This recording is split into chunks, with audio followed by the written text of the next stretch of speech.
नमस्कार। साइंस और टेक्नोलॉजी की इस खास क्लास में आप सभी का स्वागत है। आज अपन एक खास टॉपिक ई प्रत्यारोपण पोर्ट ई ट्रांसप्लांट पोर्टल जो भारत सरकार के द्वारा जारी किया गया है वो अपनी एग्जाम की दृष्टि से बहुत ही ज़्यादा इम्पोर्टेंट है। क्या है, किसके द्वारा जारी किया गया है, कौन कौन से इसके संभावित क्वेश्चन है। इन क्वेश्चंस के लिए तो आपको प्रज्ञान आरएस अकेडमी के टेलीग्राम चैनल पर ज्वाइन करना होगा, क्योंकि उस पर हर एक टॉपिक के सवाल आपको क्या होते हैं उसमें मिलते हैं। और साथ ही अपन चर्चा करेंगे क्योंकि ये टॉपिक ऐसा है जो अपनी एग्जाम में डेफिनेट इसका क्वेश्चन बनेगा, भले ही वो मेंस हो या प्रीलिम्स हो। ये आपको ध्यान रखना है क्योंकि बहुत इंपॉर्टेंट एक कंटेंट है और पूरा कंटेंट आप साथ में लिखें तो बहुत ज़्यादा आपके लिए बेनिफिशियल रहेगा, क्योंकि बहुत ही कार्यशील तरीके से इसको बनाया गया है। और हाँ, जिसका सपना ज्योग्राफी पढ़ने का है डॉक्टर के मैम से, तो वो अब इस ऑफर की देर ना करें, क्योंकि ऑफर खत्म होने वाला ही है। मात्र कल तक का ऑफर है। 1199 में वर्ल्ड ज्योग्राफी, इंडिया ज्योग्राफी और राजस्थान तीनों ज्योग्राफी का समावेश एक साथ पूरी तरीके से मिलने वाला है। तो आप इसमें बिल्कुल भी क्या ना करें, देर ना करें, जुड़ें जरूर इससे और एप्लीकेशन डाउनलोड करके अदर कोर्सेज भी देखें। अदर कोर्सेज पर भी आज भारी छूट आपको मिलने वाली है कल, क्योंकि राठौड़ मैम का जन्मदिन है, उस उपलक्ष्य में आज आपको छूट मिलने वाली है। आइए जानते हैं कि सर ई प्रत्यारोपण पोर्टल अभी चर्चा में क्यों है, क्योंकि यहाँ से सवाल कंफर्म होते हैं। तो आप पेन कॉपी लिख लेके बैठे और साथ में लिखते रहें। क्या है, आपको ध्यान रखना है कि NOTTO, सबसे पहले तो इसकी आपको फुल फॉर्म ही पता होनी चाहिए। अब अभी देखते हैं कि क्या है, इसने क्या किया। ई प्रत्यारोपण पोर्टल, सबसे पहला सवाल आ सकता है, ई प्रत्यारोपण पोर्टल किसके द्वारा लॉन्च किया गया। NOTTO के द्वारा। ये एक क्या है, मोबाइल एप्लीकेशन है। आपको ध्यान ये भी रखना है, क्या है, एक मोबाइल एप्लीकेशन है जिसका उद्देश्य है कि भारत में कोई भी अगर अंगदान और अंग प्रत्यारोपण के लिए एकीकृत डिजिटल व्यवस्था विकसित करना हो, ये सब चीजें इसमें बताई गई हैं। जो क्या करता है, जो हॉस्पिटल हो, चाहे हॉस्पिटल हो या राज्य की प्राधिकरण या NOTTO को एक साझा डिजिटल मंच से जोड़ेगा, अर्थात डिजिटल प्लेटफॉर्म से क्या कर रहा है ये देखो, ई प्रत्यारोपण पोर्टल क्या कर रहा है, हॉस्पिटल को, स्टेट अथॉरिटी को आपस में क्या कर रहा है, कनेक्ट कर रहा है। क्या कर रहा है, कनेक्ट कर रहा है। क्लियर। इससे रियल टाइम ऑर्गन मैचिंग और एलोकेशन संभव हो सकता है। पुरानी जो विद्या थी ना, उसमें जो ऑर्गन मैचिंग का पार्ट था वो रियल टाइम नहीं होता था, उसमें टाइम लेता था।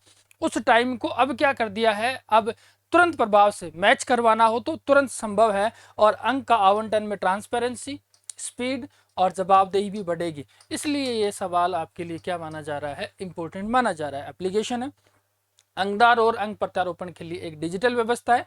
हॉस्पिटल हो सकता है, स्टेट अथॉरिटी हो सकती है, दोनों को जोड़ता है किससे, डिजिटल प्लेटफॉर्म से। रियल टाइम डेटा मैच करेगा और एलोकेशन करेगा।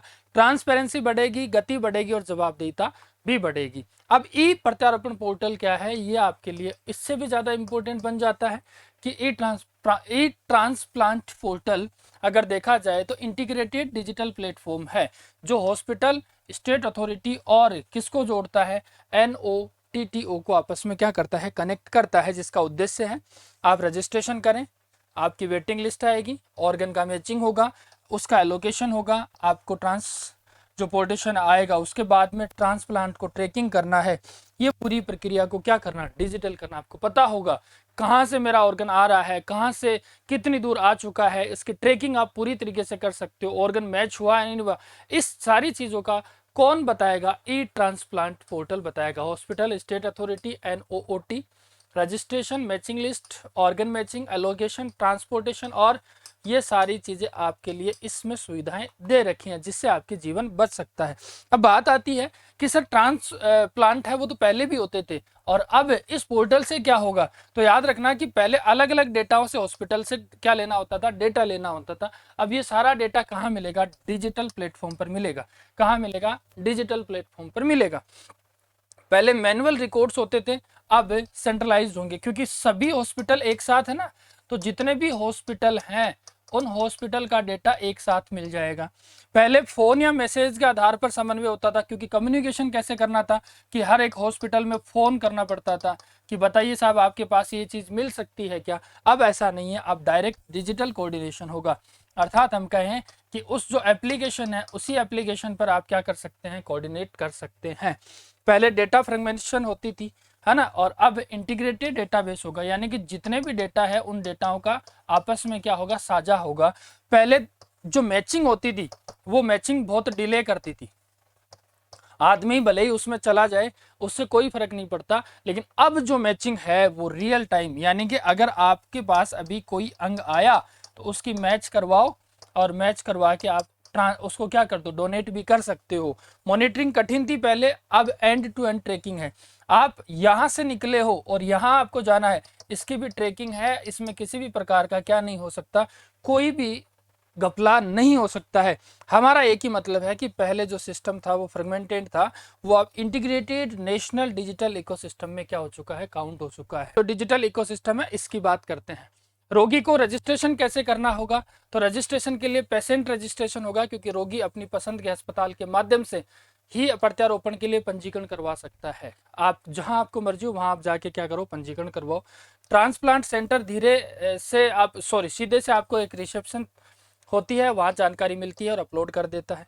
अस्पताल, राज्य सरकार, NOTTO के सिक्योर एक्सेस मिल जाएगा। जानकारी के आधार पर पोर्टल स्वतः आपको वेटिंग लिस्ट क्या कर देगा, तैयार कर देगा। ऐसा आपका एक पेशेंट का रजिस्ट्रेशन होता है और उस आधार पे आपको काम करना होगा। जो ऑटोमेटेड वेटिंग लिस्ट कैसे आती है, क्योंकि पोर्टल पर जो आपको जानकारी प्राप्त है उसके आधार पर प्रतीक्षा सूची तैयार करता है, जो हॉस्पिटल के लेवल, स्टेट पे लेवल, रीजनल लेवल और नेशनल लेवल, इन सब जगह पर एक साथ होती है, जिसका लाभ होगा कि रियल डेटा मिलेगा, फास्ट मैचिंग होगी और ट्रांसपेरेंट एलोकेशंस भी इसमें होगा, क्योंकि जो जहां जिस हॉस्पिटल के लेवल पे होगा वहां कितनी वेटिंग लिस्ट है ना, वो लिस्ट आपको ऑनलाइन ही दिख जाएगी। ये आपके लिए ध्यान रखना है।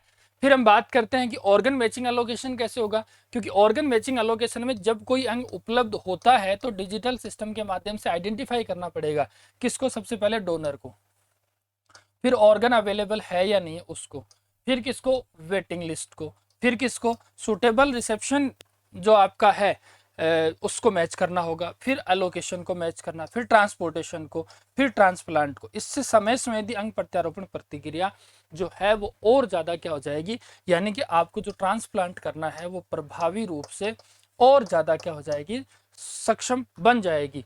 फिर इसमें आती है सुपर अर्जेंट रिक्वेस्ट, क्योंकि सुपर अर्जेंट जो कैटेगरी है उसमें गंभीर रूप से बीमार रोगियों के लिए इसमें एक स्पेशल सुविधा होती है। वो सुविधा क्या कहती है कि ऐसे रोगी जिन्हें तत्काल प्रत्यारोपण की आवश्यकता हो उनके लिए अस्पताल राज्य प्राधिकरण पोर्टल के माध्यम से सुपर अर्जेंट अनुरोध भेज सकते हैं। कोई अगर जान ही जा रही है तो उसमें एक ऐसी सुविधा भी है कि आप बहुत जल्दी उनको क्या करो कि मुझे बहुत जल्दी जरूरी है, तो वो क्या करते हैं, वो क्रिटिकल पेशेंट्स की जान बचाने के लिए अंग का आवंटन करने में क्या करते हैं, सहायता करते हैं। जिसके लिए एंड टू एंड, ये बहुत इंपॉर्टेंट है कि ई प्रत्यारोपण जो पोर्टल है उसमें end to end digital tracking होगी। कैसे होगी, क्योंकि जो भी रोगी है उसका पंजीकरण की जानकारी आपको अपलोड करनी पड़ेगी, अपलोड करते ही आपकी वेटिंग लिस्ट आएगी, ऑर्गन एलोकेशन होगा, ऑर्गन का मूवमेंट बताएगा, आपके साथ जो भी ट्रांसपोर्टेशन है उस सारी चीज को बताई जाएगी, और ट्रांसप्लांट प्रोसेस क्या है उसको भी पूरा चीज ध्यान रखेगा।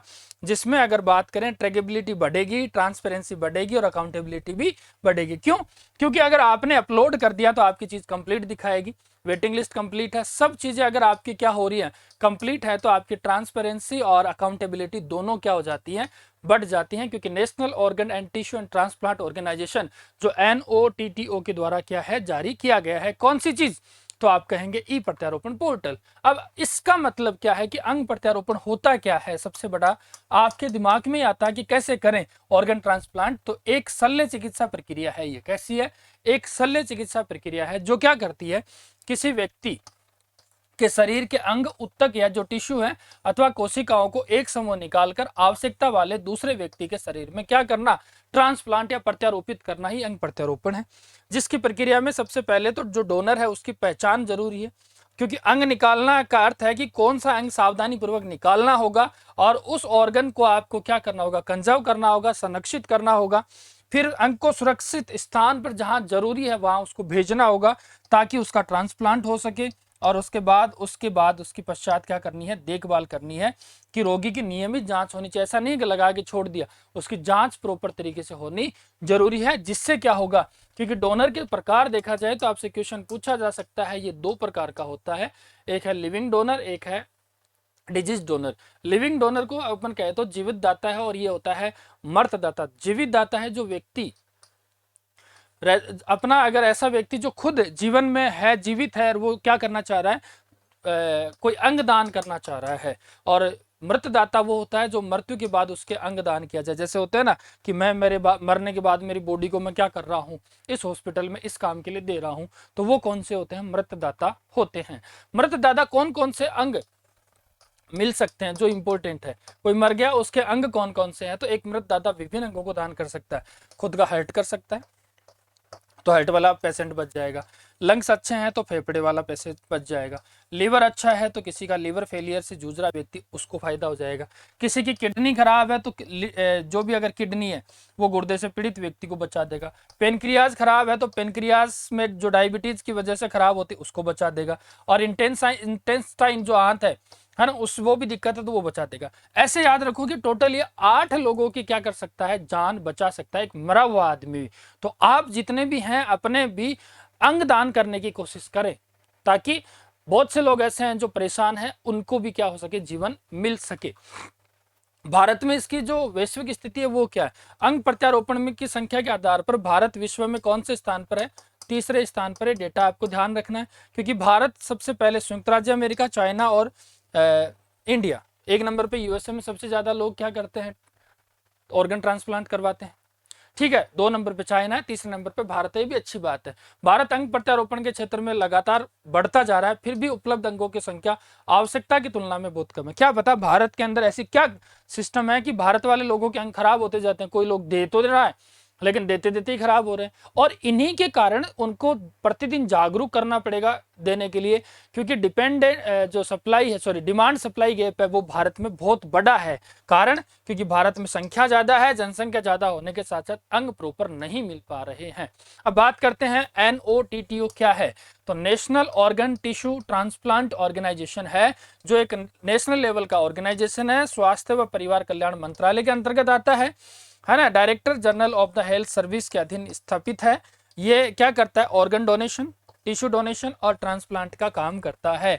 कौन, NOTTO, आपको ध्यान रखना है। इसके कार्य क्या है, यह है कि राष्ट्रीय नीतिगत दिशा निर्देश बनाता है कि कौन सा उत्तक, कौन सा अंग किसके संबंधित नीतियों, मानक, दिशा निर्देश तैयार करेगा, उन चीजों को बताता है। नेशनल डेटा बैंक का रखरखाव करता है। आपने कोई दान दिया, अंग प्रत्यार जो सूची है उसकी प्रत्यारोपण के परिणाम क्या है, उन सब के डेटा बताता है। ट्रांसप्लांट एक्टिविटी पर निगरानी रखता है। किसी ने, अगर कोई व्यक्ति ने ट्रांसप्लांट किया है तो उसकी जितनी भी गतिविधियां उनके सस्टेनेबल रूप से उसकी पूरी मॉनिटरिंग करने का काम इसका है। ट्रेनिंग एंड कैपेसिटी बिल्डिंग, जो भी इसमें स्वास्थ्य कर्मी हैं, जो भी समन्वयक हैं, उन सब लोगों को, हितधारकों को अगर देखा जाए तो उनकी क्षमताओं का निर्माण करना इसका क्या है, काम है। अंग आवंटन का समन्वय, यानी कि जब भी पारदर्शी और निष्पक्ष तरीके से उनको क्या किया जाता है, आवंटित किया जाता है। इंटर रीजनल ऑर्गन एलोकेशन होता है, क्योंकि क्षेत्रीय असंतुलन को कम करने के लिए इसके अंदर जो क्षेत्रीय स्तर पर अंग आवंटन की व्यवस्था है उसको पूरा काम करता है। ऑर्गन डोनेशन अवेयरनेस काम करता है, और राज्य और अस्पतालों के बीच में, जो स्टेट के अस्पताल है और सेंटर के अस्पताल है, या राज्य के जितने भी हॉस्पिटल हैं, प्राइवेट गवर्नमेंट, इन सब के बीच में क्या करता है, कोऑर्डिनेशन का काम करता है। भारत में ऑर्गन ट्रांसप्लांट का नेटवर्क याद रखना, NOTTO है वो नेशनल लेवल पे है, ROTTO है वो रीजनल लेवल पे है, S स्टेट लेवल पे है। याद रखना है NRS, आपको ध्यान रखना, नेशनल, रीजनल और स्टेट है, क्योंकि ये तीनों की full form national organ tissue transplant organisation, R for regional, S for state. बस इतना सा ही आपको ध्यान रखना है। किसके अंदर आते हैं, तो ये आते हैं अधिकृत एवं पंजीकृत प्रत्यारोपण अस्पताल के अंदर आते हैं। कानून इंपॉर्टेंट है, इसके लिए 1994 में क्या बना था, एक लॉ बना था, transplant of human organ act 1994, जिसका उद्देश्य मानव अंगों के निकालने का विनियमन करना, अंगों का संरक्षण का नियमन करना, चिकित्सकीय प्रत्यारोपण का क्या करना, विनियमन करना, मानव अंगों को कॉमर्शियल अगर डीलिंग का रोकना। ऐसा नहीं हो कि आपको पैसे की जरूरत है, आप कमर्शियल डीलिंग के आधार पर किसी के अंग बेच दो। इसी कानून को अगर अपन बात करें तो क्या है, ब्रेन स्टेम डेथ को अंगदान के संदर्भ में कानूनी मान्यता प्रदान करना और प्रमाणीकरण करने की व्यवस्था उसमें दी गई है। अब ब्रेन स्टेम डेथ क्या है, कि मस्तिष्क कि सभी आवश्यक क्रियाओं का अपरिवर्तन रूप से समाप्त हो जाना। जब आपका दिमाग कोई काम नहीं कर रहा है उस समय निर्धारित चिकित्सकीय प्रक्रिया के अनुसार इसका प्रमाणीकरण किया जा सकता है और मर्त अंगदान व्यवस्था के लिए इसका विशेष महत्व है। आपको ध्यान रखना है कि आप काम ही नहीं कर रहे हैं तो आपका जो ब्रेन ये पार्ट अगर आपका पूरा क्या नहीं कर रहा है, काम नहीं कर रहा है, उस स्थिति में आप क्या कर सकते हो, मृत घोषित हो जाते हो, जिसके बाद अंगदान संभव है। उसके बाद भी अंगदान आप किया जा सकता है। आप मर गए तब आप 8 लोगों की जान आप क्या कर सकते हो, बचा सकते हो। उसके बाद इस कानून में संशोधन होता है transplant of human organ amendment act 2011, जिसमें कहा कि स्वेप ट्रांसप्लांट को अनुमति दी जाए। जो आसपास का जो निकट संबंधी दाता के दायरे का विस्तार हो, दादा दादी नाना नानी के संबंधों में शामिल करो उनको, ज्यादातर पहले परिवार वालों को इसमें क्या किया जाए, शामिल किया जाए। ऑर्गन डोनेशन फ्रेमवर्क को अधिक व्यापक बनाओ। यह संशोधन कानून अंग प्रत्यारोपण प्रक्रिया को और अधिक पारदर्शी, लचीला और ट्रांसपेरेंट क्या करता है, बनाता, ताकि अंगदान के मामले में लोग और ज्यादा क्या हो, अवेयर हो जाए। स्वयं ट्रांसप्लांट क्या है कि पेड स्वयं ऑर्गन डोनेशन होता है, जिसके अंदर देखा जाए क्या होगा कि डोनर ए है, उस डोनर ए को किसी को क्या चाहिए, तो आप क्या कहेंगे कि ये डोनर है, इसको क्या चाहिए, तो इसको चाहिए कि हार्ट चाहिए। आप ये सोचो, तो इनका मैच नहीं कर पा रहा है, और डोनर बी का, तो याद रखना डोनर ए है, ये डोनर ए है, इसका डोनर रिसेप्शन बी का मैच हो रहा है और डोनर बी को इसका मैच हो रहा है। तो यही चीज क्या है, स्वयं पे, अर्थात हम ये कह सकते हैं कि आपस में आप क्या कर लो, मैचिंग जहां हो रही है वो मैच करवाना, ताकि प्रत्यारोपण, ताकि ट्रांसप्लांट और इजी बन जाए। ये चीज आपको ध्यान रखनी है।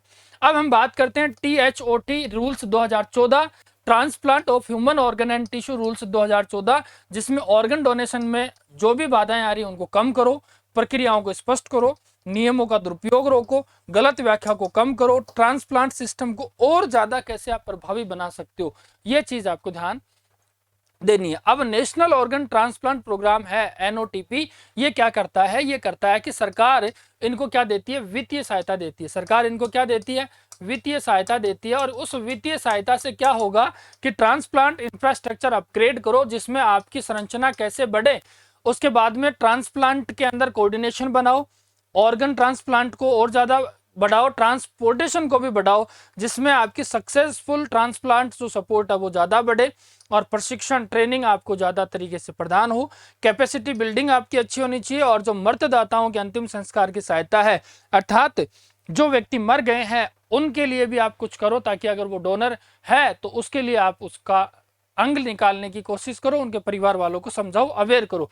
राष्ट्रीय आरोग्य निधि, राष्ट्रीय आरोग्य निधि भी इसी से जुड़ी हुई है, यह भी आपको ध्यान रखना है। इसका उद्देश्य है कि आर्थिक रूप से कमजोर वर्ग जो EWS के पात्र रोगियों को गंभीर बीमारियों के उपचार हेतु वित्तीय सहायता उपलब्ध करवाने के लिए क्या आई थी, राष्ट्रीय आरोग्य नीति आई थी, जो पात्र गरीब रोगियों के लिए प्रत्यारोपण संबंधी वित्तीय सहायता महत्वपूर्ण है। अगर आप RAN से संबंधित हैं, EWS में है, तो आप सरकार आपको गंभीर बीमारियों के उपचार के लिए क्या करती है, वित्तीय सहायता देती है। ऑर्गन डोनेशन से जुड़े हुए महत्वपूर्ण तथ्य, इंपोर्टेंट डेट क्या है, आपको ध्यान रखना। 13 अगस्त को वर्ल्ड ऑर्गन डे आता है, 3 अगस्त को इंडियन ऑर्गन डे आता है, इंडियन ऑर्गन डोनेशन डे आता है।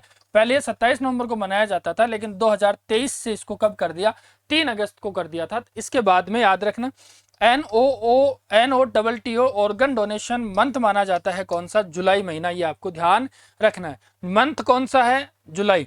3 अगस्त को है इंडियन ऑर्गन डोनेशन डे, और वर्ल्ड ऑर्गन डोनेशन डे कब है, 13 अगस्त को है। ये तीनों चीज ध्यान रखिए। सबसे बड़ी चुनौती है क्या है कि सर बहुत बड़ी मात्रा में ह्यूज डिमांड सप्लाई गैप होता है, क्योंकि भारत में प्रतिवर्ष 1 लाख लोग किडनी ट्रांसप्लांट की आवश्यकता पड़ती है, लेकिन मिल कितने पाते हैं, 15,000 ही। इसका मतलब है कि लोगों की किडनियां खराब हो रही है और देने वाले लोग क्या हो रहे हैं, कम हो रहे हैं। भारत में लाखों लोग ट्रांसप्लांट की प्रतीक्षा में वेट करते हैं, क्योंकि किडनी लगभग सबकी खराब हो रखी है, कोई ध्यान नहीं देता खाने पे, कोई और चीज पे, तो फिर इन सारी चीजों से उनको नुकसान होता है।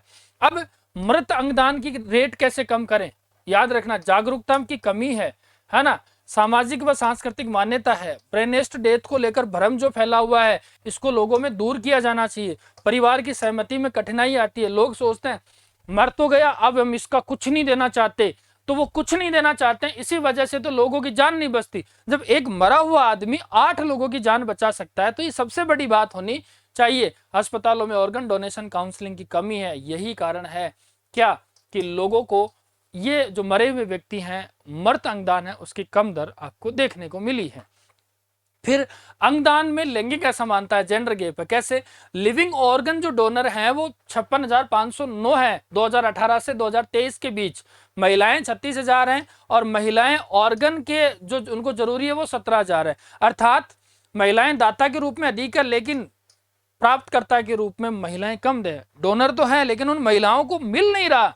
सवाल सबसे बड़ी चीज है, डोनर महिलाएं हैं लेकिन प्राप्तकर्ता कम है, दिए जा रही हैं लेकिन उनका महिलाओं का भी किसी और को क्या हो रहा है, ट्रांसप्लांट किया जा रहा है। इंफ्रास्ट्रक्चर चैलेंजेस भी खूब आएंगे, क्योंकि ट्रांसप्लांट करोगे तो इसके लिए आईसीयू की जरूरी है, डेडिकेशन ऑपरेशन थिएटर चाहिए, HLA लेबोरेटरी चाहिए। अभी पढ़ते हैं क्या होती है ऑर्गन रिट्रीव, अगर बात करें रिट्राइवल फैसिलिटी है, आईसीयू का बेड चाहिए, ऑर्गन अगर बात करें प्रिजर्वेशन इंफ्रास्ट्रक्चर चाहिए, सारी चीजें, क्योंकि ब्रेन डेड जो डोनर है उनके लिए ये सारी चीजें। अगर आपके पास आज अगर आप कोई आपको क्या कर रहा है, डोनर कर रहा है, तो आपको उसके लिए सारी चीजें होनी जरूरी है। क्या है HLA? Human leukocyte antigen HLA है, जो क्या करता है, शरीर में प्रोटीन बनाने का काम करता है। डोनर और जो दाता और जो ग्राही है, रिसिप्शन है, उनमें कंपेबिलिटी का आंकलन करने में इसका उपयोगी होती है। ये मैचिंग और ऑर्गन रिजेक्शन के जोखिम को कम करने में सहायता देता है। दोनों का ऑर्गन मैच कर देता है। ऑर्गन अगर कह देता है डन है तो ठीक है, ऑर्गन कह देता है नहीं है डन, तो ये होता है। अर्थात हम ये कह सकते हैं कि HLA आपके ऑर्गन को मैच करने का काम करता है। फिर ह्यूमन रिसोर्सेज चैलेंजेस क्या है? ट्रांसप्लांट है उसका सर्जन, है ना। इसके अलावा नेफ्रोलॉजिस्ट, हेपेटोलॉजिस्ट, एनेस्थेसिया, है ना, transplant coordination, trend ICU staff, ये सारी चीजें जरूरी है, क्योंकि इतने सारे लोग होंगे, नशा करवाने वाला, सुन करवाने वाला, काटने वाला, तब जाके तो क्या होगा, ट्रांसप्लांट प्रॉपर तरीके से काम करेगा ना। इसमें फाइनेंशियल चुनौतियां भी होंगी, क्योंकि ट्रांसप्लांट सर्जरी की लागत ज़्यादा होती है, हॉस्पिटलाइजेशन का खर्चा ज़्यादा होता है, डायग्नोस टेस्ट का खर्चा ज़्यादा है, फॉलोअप केयर का खर्चा ज़्यादा है, जीवन भर आवश्यक हो सकती है। बहुत सारे लोग ऐसे भी हो सकते हैं कि उनको इतना है, देखो 14,70,000 का बिल एस्टिमेटेड बनाया हुआ है, इतना तो ऐसा मान के चलो कि एक प्राइवेट हॉस्पिटल में जाते हैं तो करवा देते हैं इतना खर्चा, तो कि ये चीज़ इतनी लगेगी, ये चीज़ इतनी लगेगी। लेकिन आपको ध्यान रखना है कि क्यों दिया जाता है। ह्यूमन सपोर्ट अगर बात करें, स्प्रेसमेंट, तो प्रत्यारोपण के बाद शरीर की प्रतिरक्षी को बनाए रखने के लिए उसके ऊपर क्या हो, ऑर्गन रिजेक्शन ना हो, इसलिए इसका उपयोग किया जाता है और इसे ही ऑर्गन रिजेक्शन कहते हैं। इसे रोकने के लिए इम्यून अगर अपन बात करें, सुपरस्टेंट ड्रग्स के नाम से दवाई दी जाती है, जो प्रतिरक्षा प्रतिक्रिया को नियंत्रित करती है। डेटा और मॉनिटरिंग की समस्या कैसे है, क्योंकि अस्पतालों के अंदर असंगत रिपोर्टिंग होती है, अलग अलग डेटाबेस होता है। इसके अलावा जो रिसेप्शन ट्रैकिंग है उसमें कठिनाई आती है, आउटकम मॉनिटरिंग सीमित रहता है और रियल टाइम डेटा में कमी आती है, जिसका पार्ट क्या है कि ये हॉस्पिटल है, इन सारे हॉस्पिटल को एक साथ क्या करना, सेंट्रलाइज करना, रियल टाइम अगर बात करें मॉनिटरिंग की बात इसमें होगी। अब नैतिक जिम्मेदारी क्या है, इथिकल और लीगल कंसर्न क्या है, तो ऑर्गन को ट्रैफिकिंग करना, क्लियर। इसके अलावा कॉमर्शियल जो ट्रांसप्लांटेशन है उसके ऊपर बात करना, ये नहीं होनी चाहिए। गरीब बच्चों और कमजोर लोगों का शोषण नहीं होना चाहिए, नियमों की असंगत व्याख्या नहीं हो, नियम क्लियर होने चाहिए, राज्यों में इम्प्लीमेंटेशन गैप नहीं होना चाहिए और कानून कमजोर वर्ग के लिए समस्या नहीं बनना चाहिए, सबके लिए इक्वल चीजें होनी चाहिए। अब इस पोर्टल का महत्व क्या है? इस पोर्टल का महत्व है कि ट्रांसपेरेंसी होनी चाहिए, एफिशिएंसी, इक्विटी, ट्रेकेबिलिटी, अकाउंटेबिलिटी और डेटा गवर्नमेंट, ये सारी चीजें आपको दिख रही हैं। ये अगर हैं तो आप समझोगे कि ई प्रत्यारोपण, ई ट्रांसप्लांट पोर्टल क्या है, सक्सेस माना जाएगा। आगे की राह क्या हो सकती है? आगे की राह ऐसा ही है, uniform national organ allocation policy बननी चाहिए, जो सबके लिए एक समान होनी चाहिए, है ना। जो मर्द अंगदान है उसको बढ़ावा मिलना चाहिए, लगातार लोगों में अवेयरनेस होनी चाहिए, प्रत्यारोपण अवसंरचना का विस्तार होना चाहिए, HLA प्रयोगशालाओं की संख्या में वृद्धि करो ताकि रिजेक्शन की रेट कम हो सके, ट्रेनिंग, मानव संसाधनों को तैयार करना, रियल टाइम डिजिटल मॉनिटरिंग को सुनिश्चित करना, गरीब और जरूरतमंद व्यक्तियों की जांच करना, अंग तस्करी के खिलाफ सख्त और प्रभावी कार्रवाई करना और रिसर्च एंड आउटकम्स मॉनिटरिंग को ध्यान रखना। ये नेक्स्ट आने वाले आगे की राह हो सकती है। आपके एग्जाम की दृष्टि से क्या क्या इंपॉर्टेंट है? E transplant portal, NOTTO mobile application, automatic waiting list, है ना। नोट अगर नोटो के अंडर क्या क्या आएगा, DGHC minister of health and family, पहला अमेंडमेंट 2011 है, 13 अगस्त को वर्ल्ड ऑर्गन डोनेट डे है, लॉन्च नाटो ने किया है, सुपर अर्जेंट फैसिलिटी है, रूल वापस 2014 में, इंडिया में 3 अगस्त को आता है, मंथ याद रखना आपको जुलाई आता है। ये सारी चीजें आपको क्या रखनी है, याद रखनी है। आई होप आपको ये चीज समझ में आई होगी। इससे रिलेटेड जितने भी क्वेश्चंस है वो प्रज्ञान आर्यस एकेडमी के टेलीग्राम चैनल पर आपको मिलने वाले हैं। Thank you so much.